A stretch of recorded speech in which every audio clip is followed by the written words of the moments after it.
There seems to me a great paradox in the workforce today, and that is never has there been more information available about finding a job, locating the right job, understanding who you are, and going to the opportunity, and yet mobility of workers in the United States is very poor right now. How do you reconcile that paradox? You know, there's an ongoing debate as to what exactly is happening. There are some that would argue there is a growing skills gap and that there are opportunities available, but the workforce in those areas don't have the requisite skills to take on those jobs. And in the aggregate, I think that debate will continue, but to your point with regard to mobility, we think there's more actionable solutions at the local level. And so we've been digging into this data, and something we've been talking about now for going on 5 years is this opportunity to essentially map digital economies and to do so at the local level. So to understand the workforce within any given locality, to understand the companies, the jobs, the skills, the higher educational organizations within those areas, and to allow for data to flow such that we can do a better job of matching the opportunities that exist with the workforces in those areas. So right now, we're working with 50 cities around the world to try to facilitate and accelerate mobility where it makes sense. One of the things we're tracking here in the United States is the flow of professionals.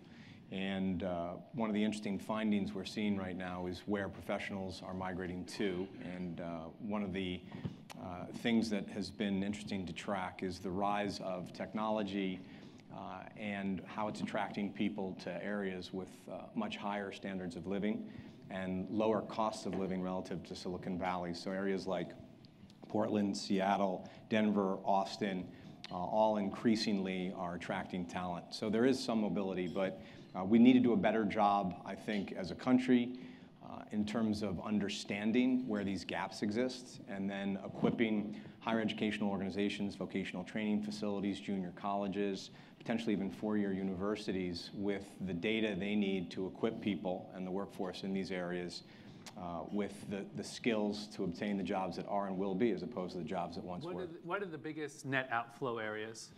So we're in the process right now of doing a series called Work in Progress, being led by your old friend Dan Roth.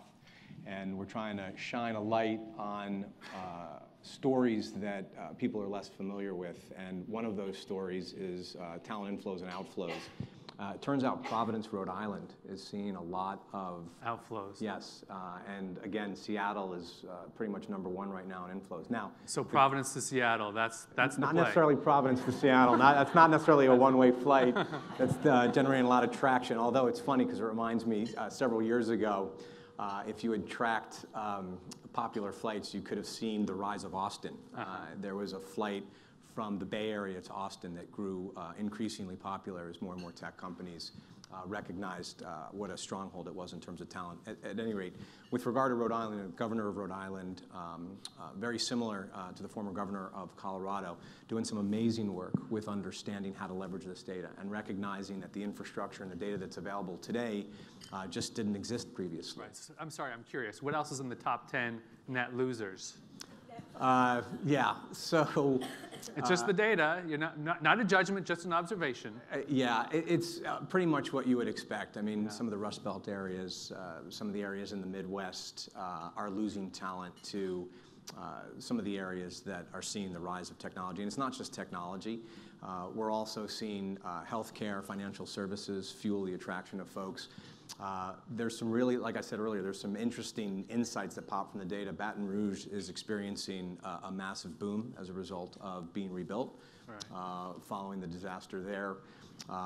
Midland, Texas, Houston, we still see some skills gaps there, but there's growth in terms of oil and energy.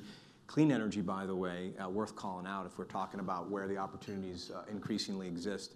It turns out that wind turbine technicians and solar panel installers are two of the fastest growing jobs, if not the fastest growing jobs in the country. They're growing 12 times faster than the economy. But the interesting part about America, and I would love to get your gut feel about this, is that compared to different parts in our history, people, say, working in coal are not running to the opportunities that might be available in alternative energy and across industries. So what's your gut about why Americans somehow feel that they can't move for a job?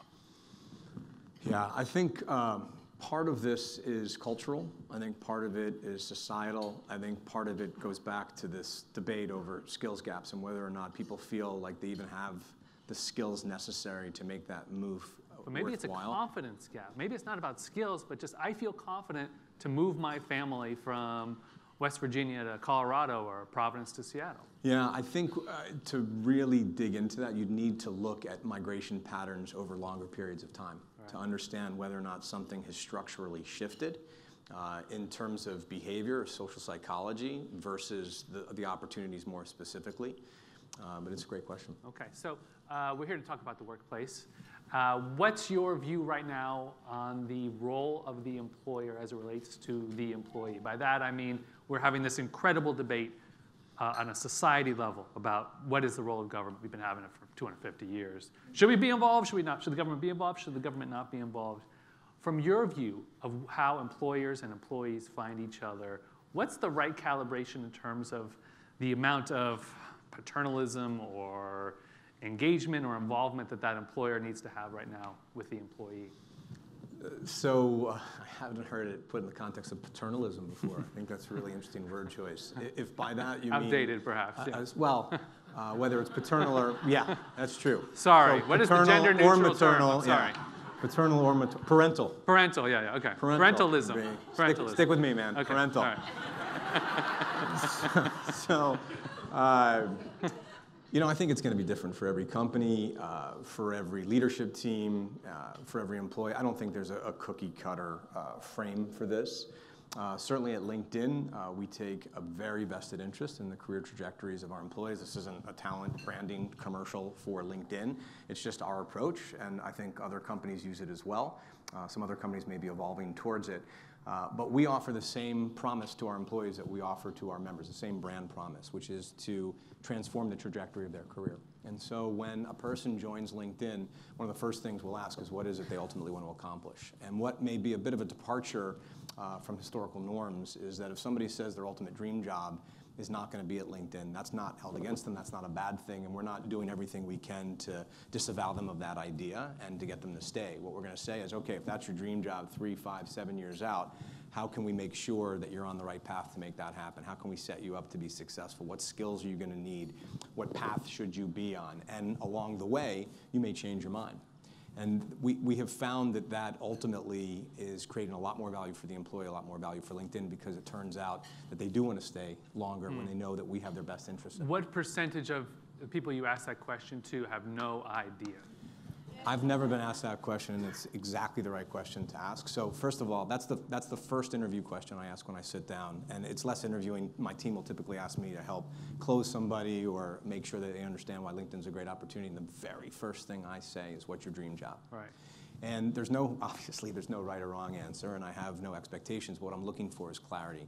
And the longer someone's been in the workforce, the more clarity I'm looking for. If you're someone just graduating school and you're looking for your first job, I'm not expecting you know what it is you ultimately want to do. Right. And if you do, that's a huge bonus, and I'm paying very close attention. But as you continue to progress throughout your career, I'm looking for as much specificity as possible, because with greater specificity is a greater likelihood to make it happen.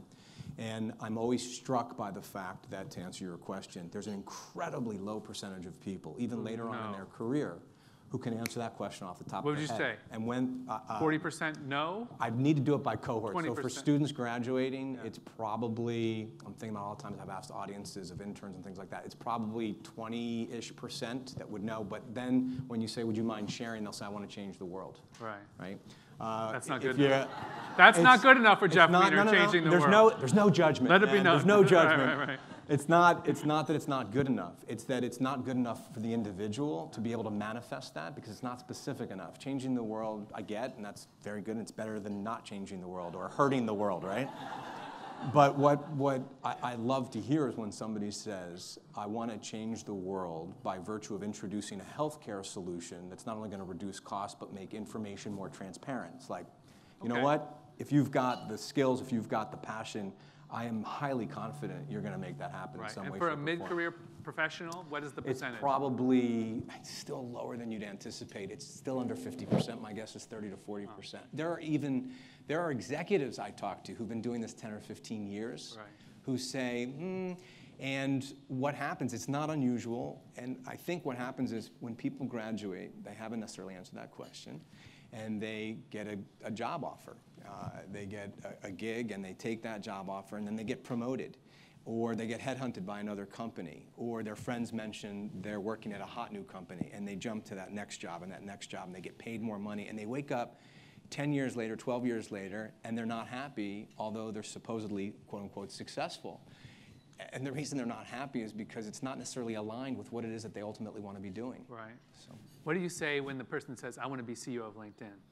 I actually, that's one of the best possible answers. Yeah. So it's not because, I think the job, well, I'm very biased. I think the job's amazing, but it's not because they're saying the right thing to me and they're checking a box, or I'm like, oh yeah, go LinkedIn. It's one, clarity, and two, what better place to be than LinkedIn if you want to be the CEO of LinkedIn. And there's very few people who have told me that. Fewer still that have been in the interview process, but there's nothing that makes me happier than sitting down with an employee that says, one day I want to be in your seat. And what percentage did you hire who said that? Of the people we've interviewed who said I want to be the CEO of LinkedIn, like, I'm not sure anyone, I'm not sure anyone's ever said that during the interview process. All right, well, now you have a hint. For obvious reasons, now though. You have a hint. I'm not sure that's the wisest thing. Yeah, I'd like your job, and I'd like it now. I'm not sure that's, Okay. Oh, you're hired. Here, sit down. It was great here. We had a great 8 minutes, Jeff. Take the seat. But it does seem that what you're saying is that, and we're totally off script, but whatever. What you're saying here is, this has been true. This has been a philosophical observation for a few thousand years. But without self-knowledge, one finds oneself often lost. And can a massive global computer platform help someone with self-knowledge who can then reasonably answer the question as asked by you or others about what your dream job is? I think and I know you're trying to be provocative and not pejorative, when you frame it as a... I haven't gotten started on provocative yet. Yeah, keep it coming, The audience is perking up. Yeah. So I think when you frame it as a computing platform, kind of this faceless thing, it doesn't make as much sense. When you recognize that the platform itself is based on technology that enables people to connect, to ultimately create economic opportunity for one another, I most definitely believe that it serves the purpose of helping people to realize what it is that they ultimately want to do, unquestionably. Right. And is there any one thing that you found about that thing that you described that has brought self-knowledge to people? Anything about the platform specifically, or the connections with people? We all look at people who viewed your profile. It's like, oh, well, like now it's all crystallized. Yeah, so it's funny you... Yeah. So I think there was a little bit of sarcasm for those that can't see his face on this side of the room. There is, it's funny. I remember almost like it was yesterday being a junior in school and starting to prepare for thinking about what I wanted to do after I graduated and putting resumes together. And drawing upon the resumes of folks I knew that were seniors that had already gone through the process. Mm-hmm. And with a complete blank slate of paper, like literally a blank slate of paper, not even knowing what stock paper to use. And in my day, I think some of you were with me on this, right. We used paper. Thicker the better. So actual paper. That's right. But I didn't know where to start. And so while putting the resume together may not have necessarily changed my experiences and what I had done, it is a forcing mechanism to think about what my objectives are. Where do I want to work? What do I want to do? And the process of reaching out to other people to understand their path certainly to some extent helped inform mine. Not necessarily in terms of the overall sense of purpose, which I've been very fortunate to have a sense of since a pretty young age, roughly 15 or 16, but most definitely in terms of the tactical execution on how to get there. And with regard to LinkedIn, I do think people look at other people's profiles. I do think they look at the people that they grew up with or the people they once worked with and say, wow, they're doing this and they're doing that, and I can do that. That's possible. Or they're looking at other people's profiles to say, okay, I could potentially borrow this or that theme or the way in which this is being framed to help me execute what it is I want to do. Okay, now I can't help but ask, what was the thing at 15 that triggered you, and what was it? Yeah, so looking back on it now, it doesn't feel necessarily proportional because I went to a really, really good public high school. But I just remember feeling like it could be done differently. And I did fine in school, but there was a lot of rote learning, and I didn't always feel challenged. I did a lot of stuff at the last minute, like a lot of people, and I always felt like there was more, and I felt like I was not fulfilling my potential. And so at about 15 or 16, I remember thinking about reforming education and thinking that it could be done differently. I thought that experiential learning could be a much bigger part of the way in which we taught. I thought more individualized learning. I thought better understanding what people were passionate about and starting to align one's education with those passions at a younger age could help.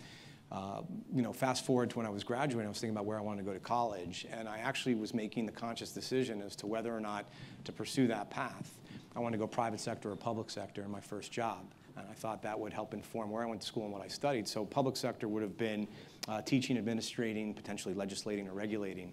Private sector, the hope would be to amass enough resources and influence that I could one day make a difference. Wow. And I ended up pursuing the latter, went to Wharton undergrad. So a pubescent teenager thought he knew better than his teachers. I think it was post-pubescent. Okay. I'm not sure about the specific technical place in my past. It's not that I knew better than my teachers. I knew better for me. And I think my teachers may have known far better than I did at the time, but they were in a system that was too tightly bound. I mean, one of the things I'm really excited to be a part of today and privileged, and I've been doing it now for I think it's well over a decade, is I'm on the board of Donors Choose. And Donors Choose enables our best and brightest teachers, our most creative teachers, to post projects they're interested in doing, but they don't have the funding for. And so historically, you may not realize this, our best teachers are going into their pocket to the tune of north of $1 billion on an annualized basis to be able to fund projects that aren't on the curriculum. And so to be a part of an organization that helps teachers and empowers them to go beyond what's possible and beyond the parameters is a wonderful thing. I think what you described is a lot of the creative sort of energy and power of Silicon Valley, right? It's like people like you, whatever age they were awakened to it, felt, well, we can do this differently. And there has been a tremendous change in the last decade, 2 decades, and certainly beyond that in terms of what Silicon Valley has brought to the world. It does feel, though, that there is a new reckoning about what are the limits of that change on our society and how far people are willing to accept them. As you think about your role as now part of an even bigger company, but as a person of means and influence, how do you think Silicon Valley's mentality is working across the U.S.? Is it working for the rest of the country? And if you were to change it in any way, what would that be? When you say is it working for the rest of the country, I think it's important to break down what particular elements are we talking about. Are the products and services working for the country? Break it down again. Are the products and services adding value to the country in particular areas and specific areas? Yes. Are there unintended consequences to the introduction of these products and services? Does the rise of social media, which we're definitely a part of, increasingly fractionalize people as they're drawn to people like them and only want to hear their own opinions being reinforced and are increasingly existing within ecosystems and echo chambers that are telling them what they want to hear and reinforcing their own beliefs? Yes. Is it also possible to significantly broaden one's perspective and introduce them to information and knowledge that they wouldn't otherwise have any access to? That's also the case. So like anything, it is what you make of it. And these are the most successful of these companies are essentially platforms. They're enabling capabilities. So it's up to society to figure out. I'm not trying to pass the buck and say it's not on these companies, which brings me to the second point. But the question of whether or not they're working, I think, is a very complex one. As for what the companies could be doing differently, I think more compassion. I think a deeper understanding of the unintended consequences of these technologies, the unintended consequences of not only the technologies on consumers and society at large, but also on potential employees. And the advances of some of these technologies are going to increasingly displace workers. And I would love to see the day when every time a company announces how excited they are about a new technology that's going to end up displacing something, they're talking about the people being displaced and how those people are going to be reskilled, re-educated, or drawn to other jobs.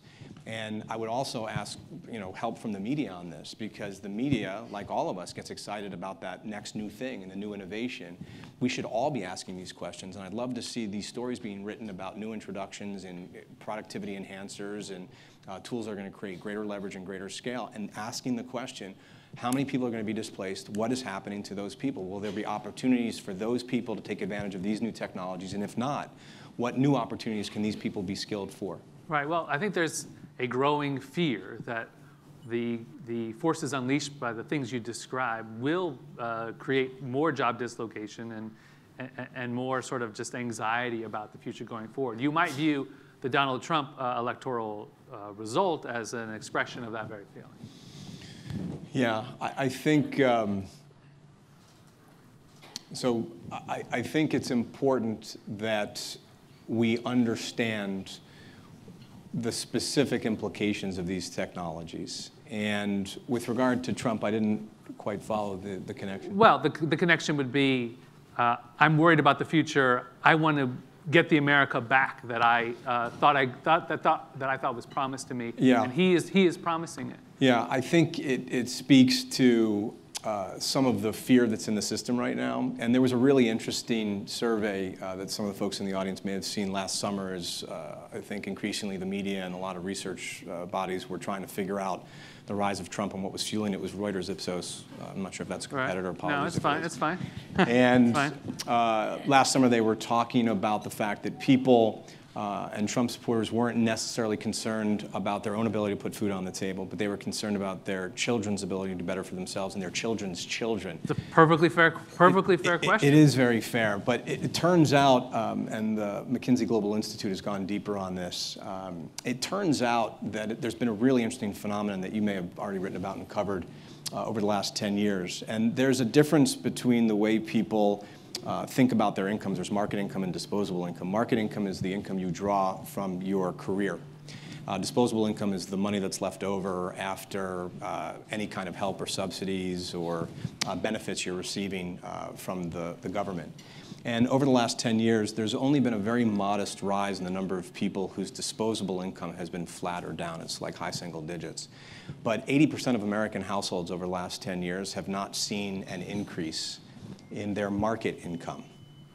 So this isn't necessarily about putting food on the table, and we all know that's an issue for the poorest amongst us in the United States.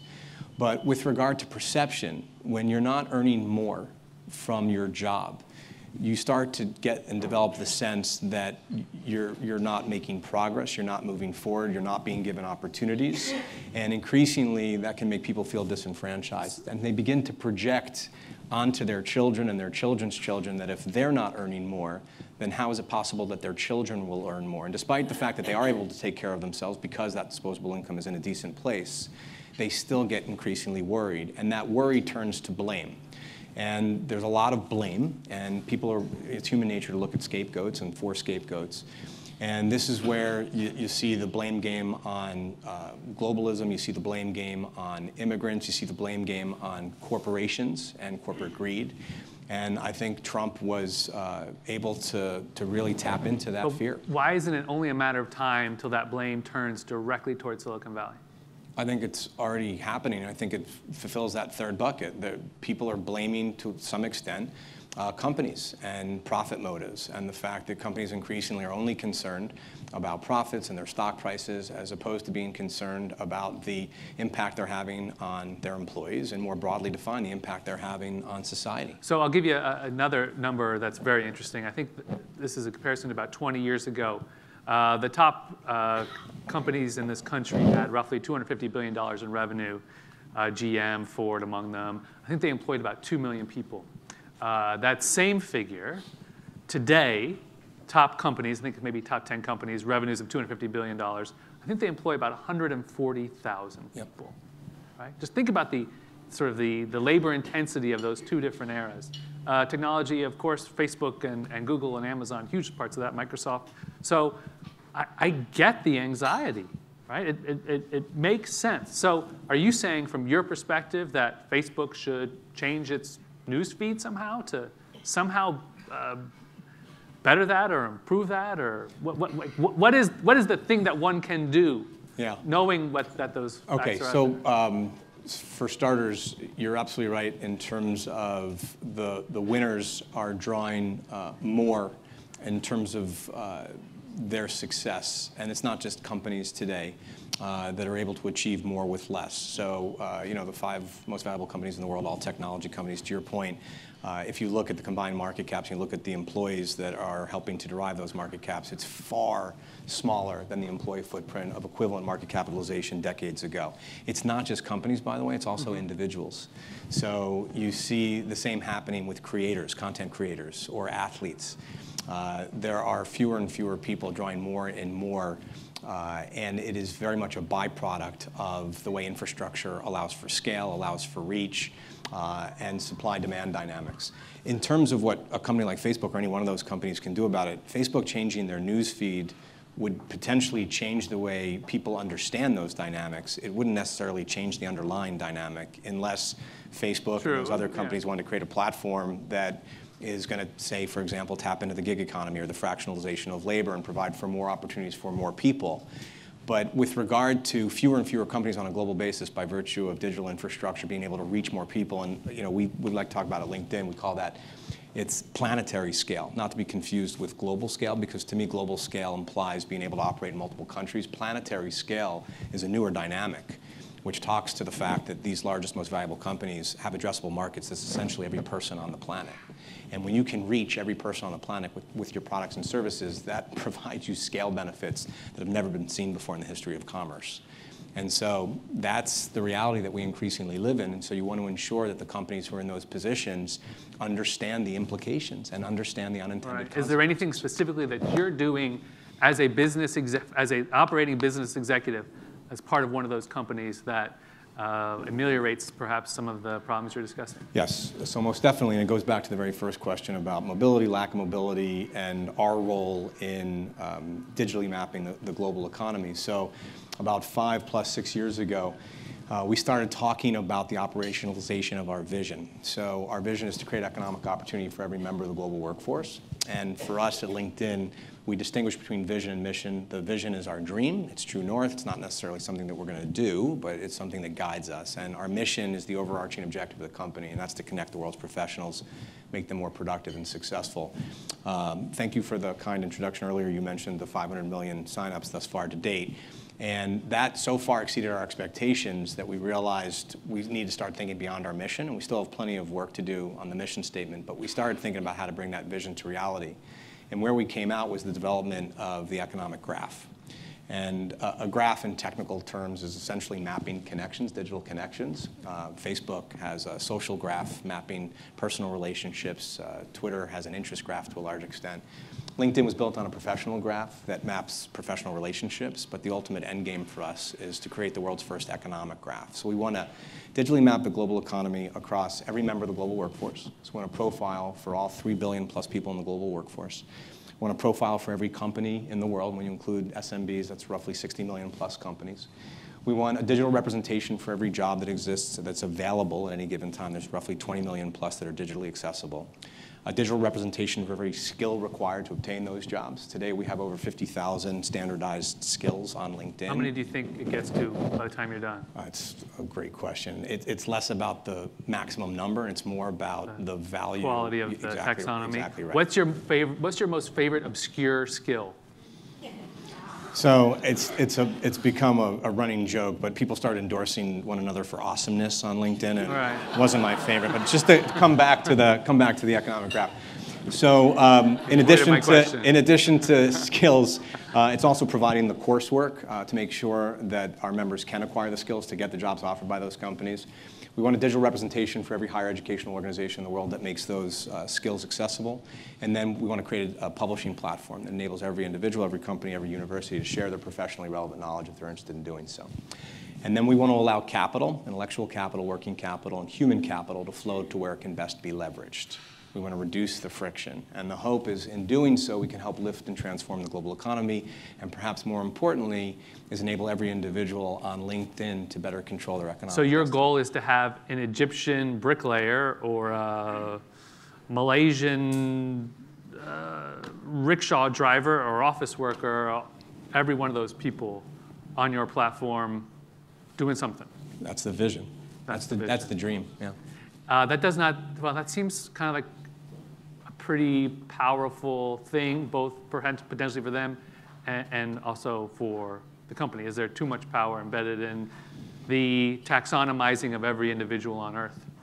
You know, it's an opt-in system, and people get out of LinkedIn what they put into it. It's all about, you know, one of the natural follow-on questions that comes when we talk about expanding our immediate addressable from white-collar, high-value white-collar professionals to the rest of the workforce over time is that what does that do to the relevancy of that, to that initial audience? And people's networks are self-selected. Right. So people are going to get out of LinkedIn what they put into it. Our objective along these lines is very clear, very explicit about the value we want to create for folks. And if we can create value for LinkedIn, for Microsoft in doing so, that's great because it enables us to then plow that back in and invest further in the platform. Right. Okay, so have you thought about your favorite obscure skill? Beyond awesomeness? Yes, yes. Yeah, the more obscure skills, I think, were people having fun at the expense of the platform. And we have been investing heavily in endorsements. How many of you have been endorsed on LinkedIn? Yeah. How many of you questioned at some point why you were being endorsed on LinkedIn? So you're getting rid of endorsements? No. We actually are just taking it more seriously and thinking less about the obscure, long-tail, fun endorsements and more about endorsements that help people get a job. Okay, and when will we see LinkedIn truly embedded in the fabric of Microsoft products? So towards the end of this year, you'll start to see LinkedIn identity start to be more seamlessly integrated into Office and Outlook. Your relationships between people, should you want to be able to leverage those within Microsoft software, you'll start to see that roll out towards the end of the year. So I can email you and your profile will pop up, or whoever your successor is. Yeah, that's not a field on my LinkedIn profile. Right. My successor is the following. Right. That would be interesting, though. Yeah, there's an idea for it. Yeah, you'll be able to see who somebody is. You'll be able to see whether or not you're connected. At the click of a button, you'll be able to connect with them. You'll be able to see content that they recently shared publicly so you can better understand what they're thinking, what's relevant to them. Just little stuff like that can start to make a big difference in terms of lighting up. You know what's interesting about Microsoft? Over 1 billion individuals use that software on a global basis, but they have very little understanding of who those individuals are. They don't have the schemas to understand that data. When you start to marry that with LinkedIn by virtue of profile information that's made public, it's all over the internet, you get a much better understanding of who those individuals are, and from a productivity perspective, it can be incredibly valuable. Right, so a massive sort of new data collection mechanism. Yeah, you know, it's interesting to think about the implications. Satya very recently rolled out an evolving worldview for Microsoft at their developer conference. And several years ago when he first became CEO, he was talking about Microsoft's emphasis on being cloud first and mobile first. And most recently that's evolved to the intelligent cloud and the intelligent edge. It's really interesting to understand and think about the implications of marrying a network fabric, an understanding of who people are and who they know within the intelligent cloud and the intelligent edge. So you put all this together. We're here to talk about work in the workplace. I think one could paint either a utopian end or a dystopian end to the world you're creating. Obviously, we'll see where it ends up, probably somewhere in the middle. But when you put all this together, and I don't know, you're on your bike or you're in the shower, you're just thinking about, my God, what have we done? What is the not in a bad way. In the shower, thinking about, is that where people are asking those profound questions?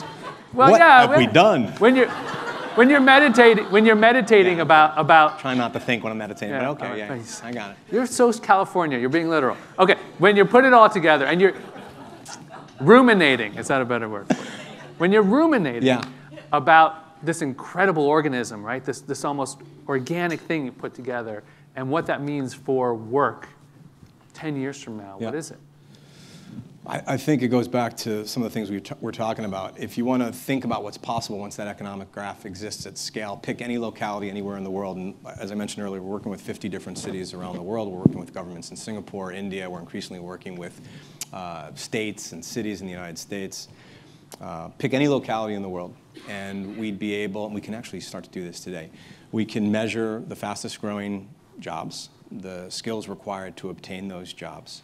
We can measure the skills in the aggregate of the workforce within that locality. We can measure the gap. We can equip local government, local educational players and infrastructure with data that would enable them to create just-in-time curricula. And that just-in-time curricula would be based on where the jobs are and will be, and not just where the jobs once were. And you start to think about the implications of that for individuals, for employers, for local governments and educational facilities. It's pretty significant. So playing a role in that, playing any role, even a small role in that, we think would be really meaningful. So maybe in the long run, you did get to that vision you had when you were 15. Well, it's interesting because it's evolved over time, but hopefully that's definitely going to be a part of it. What I've come to realize since joining LinkedIn, whereas in the past I was very focused ultimately on education reform, what I realized after joining LinkedIn is you can have the best education possible, but if you have no access to economic opportunity, it's incomplete. So there's really two halves to that whole. So it's interesting the way things worked out. Yeah, okay, so questions for Jeff. We have microphones. If you could please, you seem very eager there, so if you could start. If you could please wait for the microphone, maybe say who you are, and questions for Jeff. Great, thank you. Good morning, Henry An here. So with the rise of artificial intelligence, robots, some of the forecasts I heard that in about 10 years, 50% of certain industry, a lot of the workers will be displaced. Well, I'm not sure that percentage will be hit, but I think directionally it's correct, and that percentage, it's going to be high. With that said, the first question is, what's going to happen to those displaced workers? I know it was commented before, but can you dig a little further? Second question is, what is the future of workplace going to look like? If you look around the buildings around us, the occupancy rate would be significantly lower, maybe as low as 50% or lower. What would happen to those extra space? You can comment on that. That would be great. Great Thank question. you. I haven't been asked the commercial real estate question before. This like is, that. hey, in the confine. This is we New York City, We got to get Adam and the WeWork team up here. I'm sure they would have a very eloquent answer. With regard to the impact of AI, this is another one of those areas where there's this ongoing raging debate. There are those that believe that the advent of new technologies is nothing new, that it's existed throughout human history, and that with each new introduction of technology, people were incredibly concerned about a dystopian future where more and more people were going to be displaced and what was going to happen. And then at almost, if not every turn, almost every turn, new jobs were created in unexpected ways. New industries cropped up. Mark Andreessen was recently talking about this, and he feels very strongly about the fact that people are being overly concerned. It's a little too alarmist. And he was using the transition from horse and buggy to automobiles, and people were concerned that's going to put an entire industry out of business, and what was going to happen to all these people that were creating horse and buggies, et cetera. And it turned out that cars enabled people to travel longer distances, and that led to the rise of the suburbs, and the suburbs had to be developed and built out, and that created far more jobs and economic productivity than anyone could have foreseen. The flip side are those that say this time is different. AI is different. Because with AI, you're introducing a technology where people are no longer potentially needed. And not only that, there are unpredictable dynamics and byproducts of introducing AI, where even the creators and the developers of AI don't always understand exactly how it's working. And so given that unpredictability, given that uncertainty, maybe we shouldn't be counting on solely positive outcomes. There are also those in the camp that say there's going to be more displacement than not. Those that would argue that historically when new innovation was introduced, it was introduced in one industry. And it wasn't introduced in a way that touched every industry all at the same time. AI, however, can touch a lot of different industries all at the same time. So what can we do about it, regardless of which side of the fence that you're on? Start to prepare for it. Stop denying that change is happening. Start understanding the implications to the best of our ability.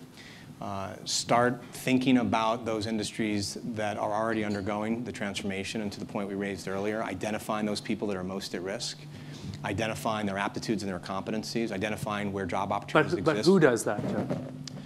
I mean, local government can do it, educational infrastructure can do it, employers can do it, private companies can do it. LinkedIn is in a position where we can certainly help, and this speaks You've been flagged for automation. Congratulations, right? Listen, your employer, I'm sure it's not going to read quite like that, but I'm reminded of a European automobile company that automated some of their technologies, and hundreds of people are going to be displaced, and they reskilled all of those workers. 75% of them got jobs elsewhere in the company. So yeah, I mean, it's hard, not knowing the specific situation, to say this is how everyone should be operating and it should fall on this group of people or this constituency. I think we've all got to come together and do this together. That's the bottom line, because it's going to impact all of us.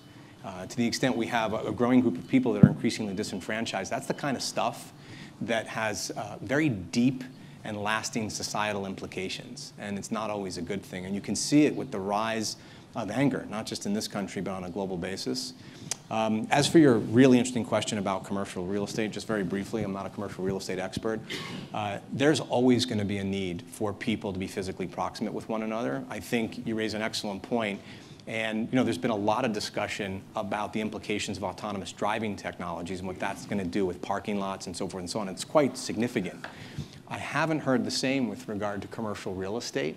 But you're right, the rise of remote work, the rise of people working from more disparate locations, it is going to have implications on how the space is used.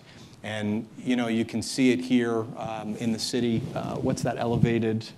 The High Line. Yeah, you can see it in the High Line. I think they just did one in South Korea. So that's why you just interviewed an architect yesterday, didn't you? Daniel Leibs. That's why we have architects, to figure out not just how to build beautiful buildings, but how to make use of space that creates value. LinkedIn's approach to remote work, up or down? Whatever works for people, whatever creates more value for the employees and the employers. Okay. Yeah. Universal basic income, Mark Zuckerberg kind of said yes.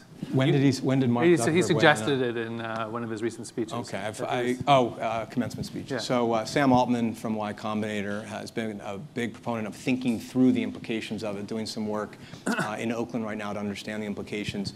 I think the thing to keep an eye on, this is one of the things that will potentially need to be explored in terms of your question about displaced workers. One of the most interesting fundamental questions is how will people respond when they don't have work, even if they do have money? Because we don't just work for money. We work because it reinforces a sense of purpose in the world. And when you take that away from someone, what are the implications? Okay. Let's get some more questions, please. Yeah, wait, if you could wait a moment. Oh, sorry. Gene Meister, there's been a number of interesting books out recently, The 100-Year Life, that looks at a child born today with a high likelihood of living to 100, and people having 60-year careers. What's the LinkedIn vision as we change how we think about work in the future? How will LinkedIn change and adjust to people 70, 80 plus still having their LinkedIn profile? Yes. Yeah.